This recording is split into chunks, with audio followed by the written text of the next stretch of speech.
So our third snippet for this week and our fourth as well is going to look at the major constitutional history issue of the Nixon administration, and that's Watergate. The Nixon approach here was to use the powers of the government, illegally use the powers of the government to advance his political concerns, to target his political enemies, an initiative that eventually involved just not the president, but a whole host of top advisors, including these top two domestic advisors, John Ehrlichman and Bob Haldeman, and the White House counsel, a man named John Dean.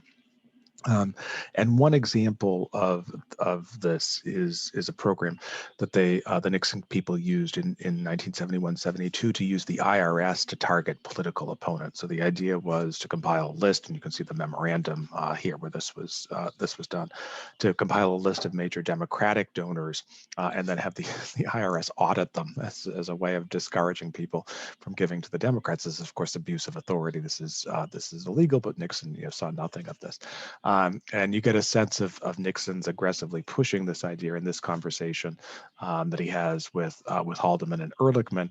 He's talking about donors to George McGovern, who is at this point the Democratic nominee, and perhaps targeting Larry O'Brien, the former chairman of the Democratic National Committee and someone who was under consideration to be McGovern's running mate. But anyway, here we go. What in the name of God are we doing on this court?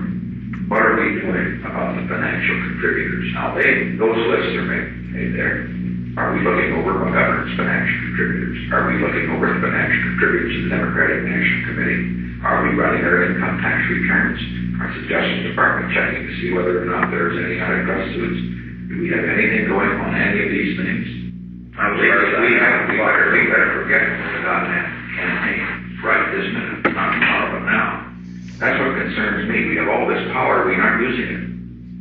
Now, what the crisis matter? In other words, what I'm really saying is this: I think we've got to get it out. I'm just thinking about, for example, if there's information on Larry O'Brien. If there is, I would wait. I'm worried some bitches now, because after they select somebody else, disappear out, even though he's still in the campaign. It's much more relevant now that then they drop him because, see what I mean? Yeah, well, we've got the facts, so they check the other side of the facts, and what is being done, and who is doing this full time? That's what I'd like to know. Who's running the IRS? Who's running over the Justice Department? So what I meant is, with all the agencies of government, what in the name of God are we doing about the government contributors? I think short answer to your question is nothing. And we are. Boy, they're doing it to us. No question. And it's never happened that way before. I can give you Johnson screwed everybody. Kennedy. And when we were out in 52, the Truman people were kicking the hell out of me. Sure. In 62, they kicked the hell out of me. In 1960, the bureaucracy leached up on my visit with Khrushchev. The revising our bureaucracy. And that's part of the problem is the bureaucracy. But part of the problem is our own goddamn fault. There must be something that we can do. I don't disagree. Now, where's he? Is he around? We can enlist him or anybody to do this kind of work. I think the trouble is we got too many nice guys around. We just want to do the right thing. This last line is just priceless, given how we know the Nixon story ends.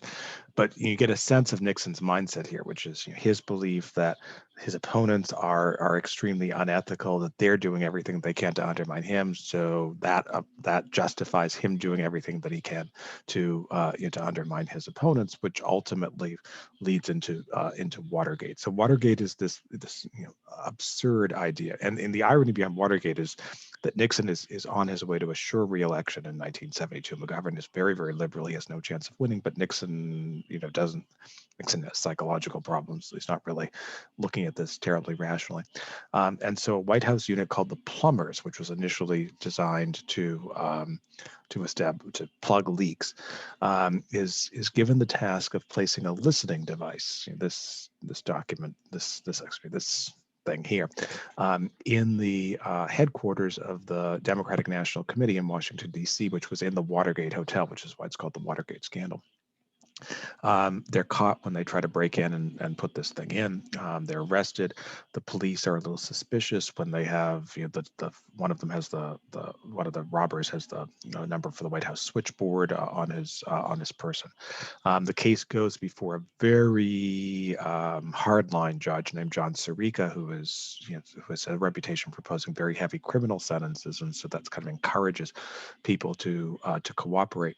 And eventually, over an 18-month period or so, we read a little bit about this on the media side and in the Washington Post thing that I asked you to read for this week. A combination of legal pressure, political pressure, and media pressure exposes what's going on.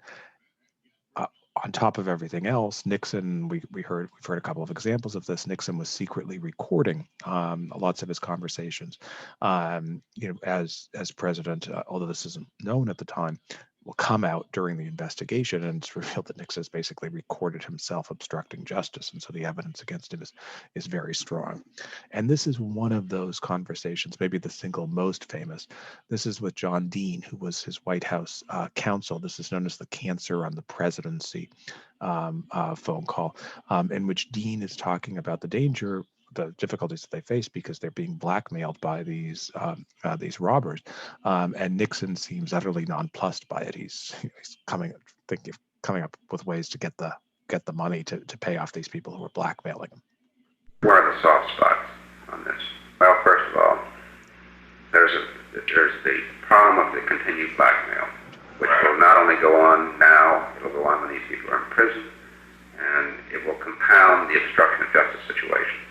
It will cost money. It's dangerous. The people around here are not pros to sort of thing. This sort of thing mafia people can do.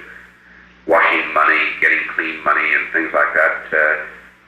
We just don't know about those things. We're not used, we're not criminals. We're not used to dealing in that business. It's a tough thing to know how to do. That's right. It's a real problem as to whether we can even do it. Plus, there's a real problem in raising money. Mitchell has been working on raising some money. Feeling he's one of the ones the most to lose. But there's no denying the fact that the White House and Ehrlichman, Hallam, and Dean are involved in some of the early money decisions. I would say these people are going to cost $1 million over the next 2 years.